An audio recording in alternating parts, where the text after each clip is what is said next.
Hi everyone. என்னைக்காச்சும் நீங்கள் ஒரு செயலை ஆரம்பிக்கிறதுக்கு முன்னாடி ரொம்ப பயந்துருக்கீங்களா? அது செஞ்சால் என்ன ஆகுமோ, தப்பு பண்ணிடுவோமோ அப்படின்னு பயந்துருக்கீங்களா? அப்படி இல்லாமல் இதை நான் கரெக்டாக பண்ணணும், அது வரைக்கும் நான் வெயிட் பண்ணுவேன் அப்படின்னு நினச்சிருக்கீங்களா? சரி, அப்படியும் இல்லாமல் இதை நான் பண்ணால் சரியாக பண்ணணும், இல்லைனா பண்ணக்கூடாது அப்படின்ற ஒரு மைண்ட் செட்டில் நீங்கள் இருக்கீங்களா? ஸோ அதுக்கு பேர் தாங்க பர்ஃபெக்ஷனிசம் அப்படின்றது. அதை பற்றி தான் இன்றைக்கி நம்ம பேச போகிறோம். So welcome to films to fashion. This is Kavi's motivation and I am Kavi. Okay, so இந்த பர்ஃபெக்ஷனிசம் அப்படின்றது என்னன்னு பார்த்தீங்க அப்படின்னாக்கா, unrealistic desire to be flawless அப்படின்னு சொல்லுவாங்க. என்ன அப்படின்னாக்கா, இந்த பர்ஃபெக்ஷனிசம் இருக்குது பார்த்தீங்களா, அது ஒரு விருப்பத்தை எந்த ஒரு தப்புமே இல்லாமல், நம்ம ஏதோ ஒன்று விருப்பப்பட்டு செய்ய போகிறோம் அப்படின்னாக்க அதில் எந்த ஒரு தப்புமே இல்லாமல் நம்ம கரெக்டாக செய்யணும் அப்படின்ற ஒரு எண்ணம் நமக்குள்ளே ஆழமாக பதியறதுக்கு பேர் தான் பர்ஃபெக்ஷனிசம் அப்படின்றது. ஓகே, நல்ல விஷயந்தான், தப்பு இல்லை. சரி, நம்ம ஏதோ ஒரு செய்ய போனோம் அப்படின்னாக்கா தப்பு இல்லாமல் செய்யணும் அப்படின்றது நல்ல விஷயந்தான். ஆனால் அதையும் மீறி ஏதோ ஒரு தப்பு போச்சு, அதில் என்ன பண்ணுவீங்க? ஸோ நீங்கள் என்ன பண்ணுவீங்க நான் சொல்லட்டுமா? ஏன்னா சொசைட்டி நமக்கு என்ன சொல்லி வச்சுருக்கு அப்படின்னாக்கா, நீங்கள் செய்கிற ஏதோ ஒரு செயலில் நீங்கள் தப்பு பண்ணிட்டீங்க அப்படின்னாக்கா அதை ஃபெயிலியர் அப்படின்னு முத்திரை குத்தி வச்சிடுறாங்க. ஸோ நிறைய பிள்ளைகள் இல்லை நிறைய அடல்ட்ஸ் ஆகட்டும், வாழ்க்கையில் தோற்று போகிறதுக்கு இது மெயின் ரீசன். என்ன அப்படின்னாக்கா, ஏதோ ஒன்று முயற்சி பண்ணுவோம், எந்த வகையிலையாவது ஏதோ ஒன்று முயற்சி பண்ணுவோம், நம்ம லைஃப்பில் முன்னேறி போகிறதுக்கு ஏதோ ஒன்று முயற்சி பண்ணுவோம். அப்படி முயற்சி பண்ணுறதுக்கு ஏதோ ஒன்று செய்கிறோம் இல்லைங்களா, அதில் ஏதோ ஒரு மிஸ்டேக்ஸ் போச்சு, இல்லை ஏதோ ஒரு ஃபெயிலியர் நமக்கு போச்சு. நம்ம உடனே என்ன பண்ணுவோம்? அதை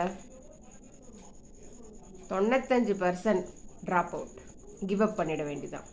அது ஏன் அந்த மாதிரி வருது அப்படின்னாக்கா, ஏற்கனவே ஒரு தடவை நீ பண்ணல, அதில் நீ தப்பு பண்ணிட்ட, அதனால் திரும்ப நீ அதை பண்ணால் அதே மிஸ்டேக் வரும் அப்படின்னு தான் சொல்லி சொல்லி வளர்த்துருக்காங்களே ஒழிய, அப்படி தான் நம்மளை இது வரைக்கும் கொண்டு வந்திருக்காங்களே ஒழிய, இட்ஸ் ஆல் ரைட், தப்பு நடந்து போச்சு, அதுலேருந்து நம்ம என்ன கற்றுக்கிட்டோம், அந்த பாடத்தை எடுத்துக்கிட்டு அடுத்த ஸ்டெப்பை நீ எடுத்து வை அப்படின்னு என்கரேஜ் பண்ணுறதுக்கு நிறைய பேர் இங்கே கிடையாதுங்க.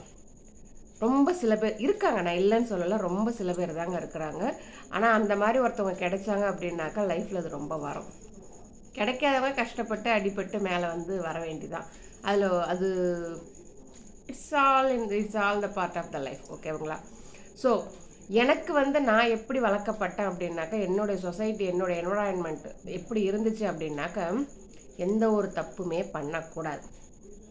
அப்படி பண்ணிட்டேன் அப்படின்னாக்கா அதையே சொல்லி சொல்லி சொல்லி உங்களை குத்தி குத்தி குத்தி ஒரு குற்ற உணர்வை உங்களுக்குள்ளே உண்டு பண்ணிகிட்டே இருப்பாங்க. அது எது ஆனாலும் இருக்கட்டும், ஒரு படிப்பு விஷயமா இருக்கட்டும், லைஃப் விஷயமா இருக்கட்டும், இல்லை ஏதோ ஒன்று நம்ம ஆசைப்பட்டு செய்கிறோம் அதுவாக இருக்கட்டும், இல்லை நம்மளுடைய விருப்பத்தை வெளிப்படுத்துகிறோம், எதுவாக வேணாலுமே இருக்கட்டுமே, அதை தப்பு வந்துருச்சு, தப்பு பண்ணக்கூடாது, சரியாக நடக்கணும்னா எதுவாக இருந்தாலுமே நம்ம ஆரம்பிக்கிறோம். பட் அதில் தப்பு வந்துருச்சு அப்படின்னாக்கா அதை அப்படியே ட்ராப் அவுட் பண்ணிடணும், அதை அப்படியே கிவ் அப் பண்ணிடணும். அப்படி தான் நான் வளர்க்கப்பட்டேன். சரி, இது நடந்துருச்சு, சரி இதுலேருந்து வெளியில் வரணும், என்ன பண்ணலாம் அப்படின்னு யாரும் எனக்கு சொல்லி கொடுக்கல. ஸோ ஆனால் அதை நான் உணர்ந்தேன், அந்த கேள்வியை நான் எனக்கு எடுத்துக்கிட்டேன். ஸோ இந்த தப்பு பண்ணிட்டேன், தெரியாதனமாக நடந்து போச்சு, ஏதோ ஒரு வகையில் நடந்து போச்சு. நான் எல்லாம் சரியாக இருக்கணும்னு தான் ஆரம்பித்தேன், பட் ஏதோ ஒரு தப்பு நடந்து போச்சு, என்னையும் மீறி ஒரு தப்பு நடந்து போச்சு. இப்போ நான் என்ன பண்ணணும் அப்படின்னாக்கா, அதை அப்படியே விட்டுறதோ, இல்லை அதை ஒரு ஃபெயிலியராக நினச்சி மண்டக்குள்ளே ஒரு கில்ட்டினஸை ஏற்றிக்கிறதோ, இல்லை ஷேமாக ஃபீல் பண்ணுறதோ கண்டிப்பாக கூடாதுங்க. ஓகேங்களா? சரி, அந்த தப்புலேருந்து வெளியில் வரணும், அந்த தப்பை திருத்தணும், அந்த தப்புலேருந்து நம்ம என்ன கற்றுக்கிட்டோம் அந்த பாடத்தை எடுத்துக்கணும். ஸோ அப்படி வெளியில் வரும்போது தான் உங்களுக்குள்ளே இருக்கக்கூடிய திறமை வெளியில் வரும். ஸோ இந்த மாதிரி பர்ஃபெக்டாக இருக்கிறவங்க எப்படி இருப்பாங்க அப்படின்னாக்கா, அவங்கள்ட்ட க்ரியேட்டிவிட்டியே இருக்காதுங்க. புதுசாக ஒன்று ட்ரை பண்ணணும்னு யோசிக்கவே மாட்டாங்க, ஒரு க்ரியேட்டிவிட்டியே இருக்காது. அவங்களுக்கு தான் மேலே ஒரு ஒர்த்தே இருக்காது, நம்ம என்ன தான் செஞ்சாலுமே பர்ஃபெக்ஷனாக இருக்க மாட்டாங்குது அப்படின்ற அந்த ஒரு சந்தேகம் இருந்துக்கிட்டே இருக்குமே ஒழிய, தான் செய்கிற எந்த ஒரு செயல்லையுமே ஒரு நம்பிக்கை அவங்களுக்கே அவங்க மேலே அந்த நம்பிக்கை இருக்காது. ஸோ அடுத்து அவங்க எவ்வளோ தான் அச்சீவ் பண்ணாலும் சந்தோஷப்பட மாட்டாங்க. ஏன்னா அக்கா அந்த பர்ஃபெக்ஷனிசம் அவங்களுக்கு ஏதோ ஒன்று அதில் குறை இருக்குன்னு தெரிஞ்சு போச்சு அப்படின்னாக்கா அது வந்து சக்ஸஸ் கிடையாது, ஃபெயிலியர் அப்படின்ற மாதிரி அவங்க வந்து அவங்களும் நினச்சிட்டு இருப்பாங்க. அதே மாதிரி இந்த சொசைட்டியுமே அப்படித்தான் என்ன சொல்லி வச்சிருக்கு அப்படின்னாக்கா ஃபெயிலியரை வெளியே காட்டக்கூடாது, சக்ஸஸ்னா மட்டும்னா தான், அச்சீவ்மெண்ட் அப்படின்னா மட்டும்தான் உங்களை வந்து பாராட்டுவாங்க. ஃபெயிலியர் ஆகிட்டீங்க அப்படின்னாக்கா உங்களை வந்து ஜட்ஜ் பண்ணுவாங்க, உங்களை யாராவதுமா பேசுவாங்க அப்படின்னு சொல்லி வச்சுருக்குறாங்க. ஸோ அப்படி கிடையாதுங்க. வெற்றியும் தோல்வியும் சகஜம். ஸோ வெற்றியை எப்படி நம்ம கொண்டாடுறோமோ அதே மாதிரி தோல்வியும் எடுத்துக்க பழக்கணும், பிள்ளைகளை பழக்கணும். அப்போ தான் அவங்க ஒரு ஸ்டேஜ் வந்ததுக்கு அப்புறமேலுக்கு தோல்வியிலேருந்து எப்படி வெளியில் வர்றது அப்படின்றத கற்றுப்பாங்க. ஆனால் யூஸ்வலி நம்ம சொசைட்டியில் வெற்றியை மட்டும்தான் கொண்டாடுறோமே ஒழிய தோல்வியை வந்து ஒதுக்கி வச்சிடுறோம். ஸோ தோல்வியையும் வெற்றியாக மாற்றுறதுக்கு உண்டான வழியை நம்ம பிள்ளைகளுக்கு சொல்லி கொடுக்கறது இல்லை. நம்ம லைஃப்பில் அதனால் வந்து நிறைய பேர் லைஃப்பில் ஸ்ட்ரக் ஆகிடுறாங்க. நிறைய ஃபெயிலியர்ஸ் பார்த்துட்டு அதுக்கப்புறம் மேலே போகக்கூடாது, மேலே போகிறதுக்கு வழி இல்லை, நம்ம தப்பு பண்ணிட்டோம் அதனால் பேசாமல் இருப்போம் அப்படின்ற மாதிரி இருக்கிறாங்க. ஸோ அது வேணாங்க. இந்த பர்ஃபெக்ஷனிசம் அப்படின்ற ஒரு எண்ணம் உங்களுக்குள்ளே இருந்துச்சு அப்படின்னாக்கா அதை முதல்ல தூக்கி போடுங்க. அது தேவையே கிடையாது. அந்த பர்ஃபெக்ஷனிசம் இருந்து நம்ம ஒன்றுமே பண்ண போகிறது கிடையாது. நமக்கு வேண்டியது ப்ராக்ரஸ். ஒரு ஸ்டெப்பாக இருந்தாலும் அந்த ஸ்டெப்பில் என்ன ப்ராக்ரஸ் இருக்குது, அதில் நீங்கள் என்ன கற்றுக்கிட்டீங்க, அது வெற்றியாகட்டும் தோல்வியாகட்டும் ரெண்டையுமே சரிசமமாக பார்க்க கற்றுக்கோங்க. ஸோ அந்த ப்ராக்ரஸ் ஒரு ஸ்டெப்பாக நீங்கள் எடுத்து வைக்கும்போது எல்லாமே நெகட்டிவும் வரும் பாசிட்டிவ் வரும். ஸோ ரெண்டையுமே வந்து பேலன்ஸாக எடுத்துக்கிட்டு போகிறதுக்கான லைஃப் வந்து நீங்கள் லீட் பண்ண ஆரம்பிங்க.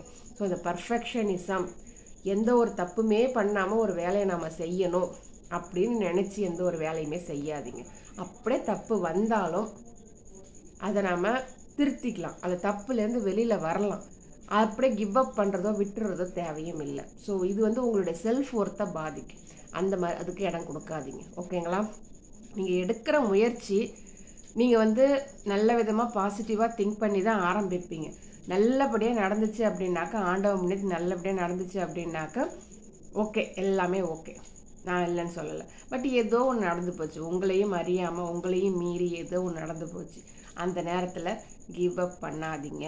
ஸோ அந்த தப்பை நினச்சி நீங்கள் கில்ட்டியாக ஃபீல் பண்ணாதீங்க, ஷேமாக ஃபீல் பண்ணாதீங்க, சொசைட்டியை நினச்சி பயப்படாதீங்க. அதுதான் நான் சொல்ல வரேன். என் லைஃப்பில் எப்போ நான் சொசைட்டியை கண்டு பயப்படுறத விட்டனோ என் லைஃப் ஹை ஸ்பீடில் போயிட்டுருக்குங்க. நிஜமாக தான் சொல்கிறேன் நான். நீங்கள் உண்மையிலே சொசைட்டி நினச்சி பயப்படுற அந்த நினைப்பை நிறுத்துங்க. உங்களை மற்றவங்க ஜட்ஜ் பண்ணுவாங்க, இந்த ஃபெயிலியருக்காக என்ன ஏதாவது சொல்லுவாங்க, சொன்னால் சொல்லிட்டு போகிறாங்க. அது அதுக்கு நீங்கள் ரெஸ்பாண்ட் பண்ணணுன்றது உங்களுடைய வேலை கிடையாது. ஓகேங்களா? ஸோ இனிமேல் லைஃப்பில் நீங்கள் எந்த ஸ்டெப் எடுத்து வச்சாலும் நல்லபடியாக நடக்கட்டும். நான் வேணான்னு சொல்லலை, நல்லபடியாக நடந்தால் ஆண்டவனுக்கு நன்றி சொல்லலாம். சப்போஸ் ஏதோ ஒன்று ஆகிப்போச்சு அப்படின்னாக்கா அதை வந்து கிவ் அப் பண்ணாதீங்க. அந்த தப்புலேருந்து கற்றுக்கிட்டு அந்த தப்பை தாண்டி எப்படி வெளியில் வர்றது அப்படின்னு திரும்பவும் உங்கள் முயற்சியை கண்டினியூ பண்ணுங்கள். ஃபெயிலியரை ஒரு என்ன சொல்கிறது, ஒரு பிளாக்கிங் ஸ்டோனாக நினைக்காதீங்க. ஃபெயிலியரை வந்து ஒரு செட்பேக், ஸோ இது நமக்கு ஒரு படிக்கட்டு அப்படின்னு நினச்சி போங்க. ஃபெயிலியர் அப்படின்றது எண்ட் ஆஃப் த சக்ஸஸ் கிடையாது, it's a part of the success. ஓகேங்களா? ஸோ நீங்களே ட்ரை பண்ணுவீங்க நான் நம்புகிறேன். ட்ரை பண்ணி பாருங்கள். All the best.